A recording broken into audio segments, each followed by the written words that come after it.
while since I've done any kind of a review, but today, just real quick, wanted to show you a new piece of kit that I got for my off-roading adventures, right? So I've got this new Bronco Sport here, very capable vehicle. Have never gotten stuck, knock on wood. But there are times when I need to air down my tires in order to get better grip, better traction, depending on the terrain.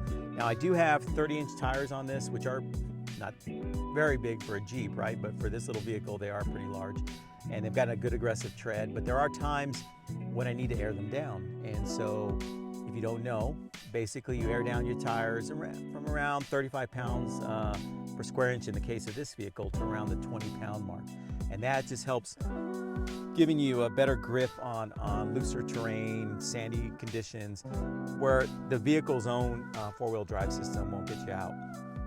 So by airing down those tires, I'm able to get better grip and get myself out of a possible sticky situation. Of course, what goes down must come back up. And what I used to do, I hate to say it, hate to admit it, but as soon as I got off a bad situation, I'd try to find the closest convenience store, pray to God I had enough quarters, and then put air back in the tires. But that could involve me driving on low pressure tires for several miles, and you want to be careful doing that.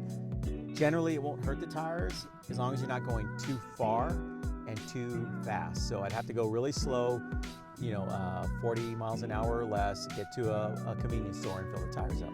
So what I did is, years ago, I bought this little dingy, no-name brand air compressor. It uses a 12-volt. It's got an inline fuse, so there have been a couple times where I've burnt that out and had the foresight to have some spares. But I'd fill those tires up. So in the case of this vehicle, going from 20 to 35 pounds, it could take me about 45 minutes to an hour in order to fill it up. So not a big deal. I'm usually by myself, so no one's waiting on me, and I'm not waiting on anyone. But I started watching all these videos about this product right here, and you'll see it looks very similar, and of course it should. They do the same thing. This is a ViAir 88P. Cost me a lot more than this one. Admittedly, these, I think I said it, run around 30 bucks. This one was $90, so it was a chunk of a change more money, but totally worth it. I've used it a few times, and what took 45 minutes to an hour with the old one takes about 15 to maybe 20 minutes. I don't think I've ever gone past that. Much quicker, a lot easier to use, because if you can see all this tangled mess here, it's got about a 12-foot electrical connection line and then a 16-foot air hose, whereas with the no-name brand one, it only has a 3-foot air hose here. And so I had to be lucky enough to have enough 12-volt outlets in my vehicle, and luckily in this one, it's in the front, the middle, and the back. And then it's got a power cord that gives me maybe 6 feet. So I was always kind of in a sticky situation where it just didn't quite reach. So imagine if you had a full-size vehicle or a Tacoma or larger than this Bronco, you might not be able to reach the valve of the tire. That's not going to happen with the ViAir right here because of this extremely long air hose and the equally long electrical connection. The other cool thing is that instead of using a 12-volt outlet, it's got these little alligator clips, and that is to connect directly to your car battery. What's the difference? It's got more power, more amperage that it's going to be able to draw. I think in the case of the car battery, it's 20 amps versus 9 to 10 amps, and that translates into how much more air and how quickly it can create air in the chamber to then fill up your tires. So again, the big thing, could take 45 minutes to an hour to air up 4 tires, basically from 20 to 35 pounds in my vehicle. On this one, I've done it a couple times, and it went about 15 minutes. It's ridiculous. Very quick, and doesn't give me the heebie-jeebies that it's about to blow out. And yeah, that's a technical term, heebie-jeebies. So let me show you. I'll just demonstrate real quick and show you how easy this ViAir compressor is. Okay, so of course you got your car running. You've got access to your car battery. In case you don't know, because there are some of us that haven't done this in a while or maybe don't know at all, is the whole reason for these two colors on these alligator clips is that they're color matched to typically the posts on your battery, the parts that are connected to provide electrical energy to the car. Normally on cars, you should have a red cap of some sort, plastic in this case. If yours happens to be torn off, trust me, I've been there. Look for the positive.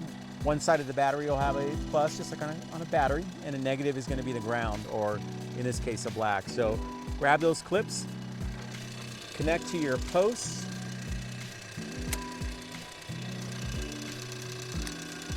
and once they're on there, you now have power to the ViAir.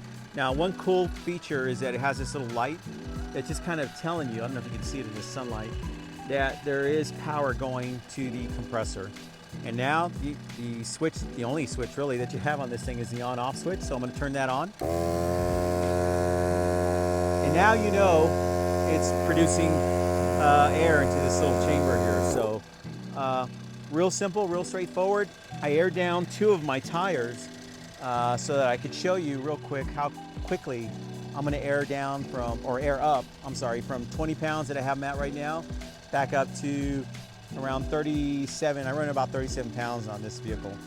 And you'll see just how quickly this goes. And then of course, we'll do the math.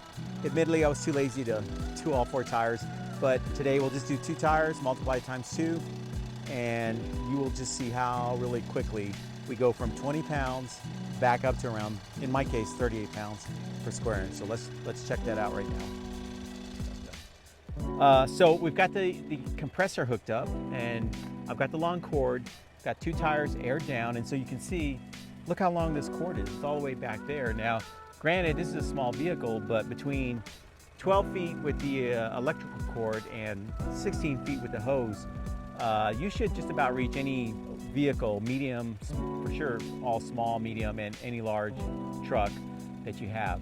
But basically, you've got an air gauge here, and I would suggest that you go ahead and purchase an air gauge like this one, not because it's more accurate, but basically it makes it a lot easier to deflate the tires with the stem, and then just kind of verify your readings between this.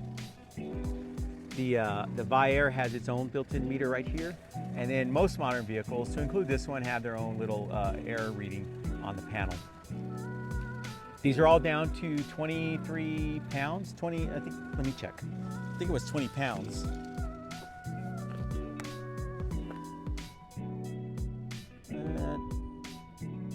Yeah, they're at 20 pounds. And so I'm gonna air them up, 2 tires, too lazy to do all 4, like I said earlier, and just see how quickly this really gets going. So air's on.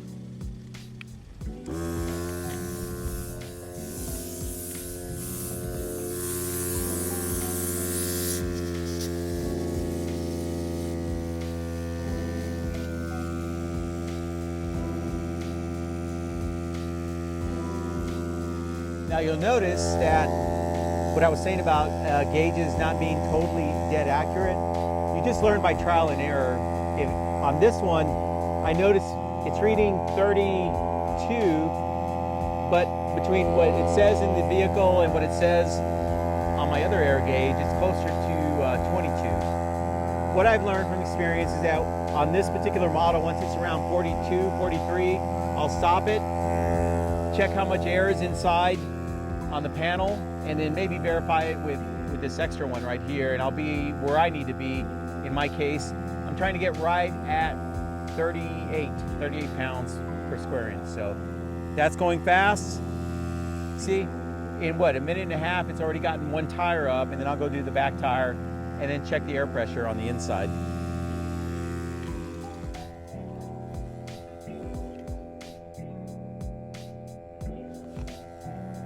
Cool. I just checked right now that inside one is where I need it to be, and we'll go do the back one.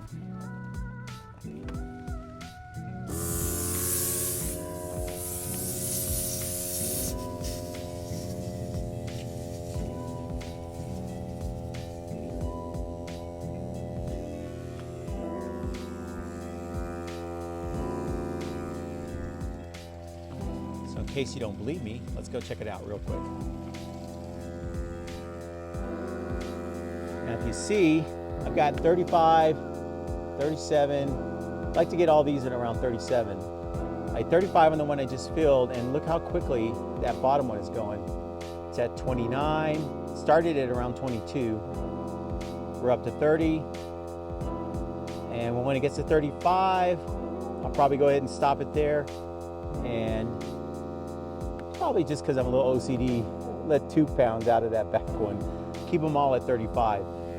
Of course, when you're in cold, air pressure is lower. Once you heat up, and I live in the desert, you know, it can rise the air temperature. So you always want to measure your tires when they're cold to get what they call the most accurate reading.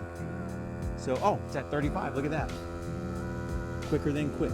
So I'll go ahead and turn that off. And then this just basically screws right off the valve. Very simple. And we go back in here. And we are at 35 pounds each. So again, really cool. I can't be more impressed with this little ViAir compressor. Works quick. Yeah, it did cost me 90 bucks. If you're lucky, you'll get it a little bit cheaper.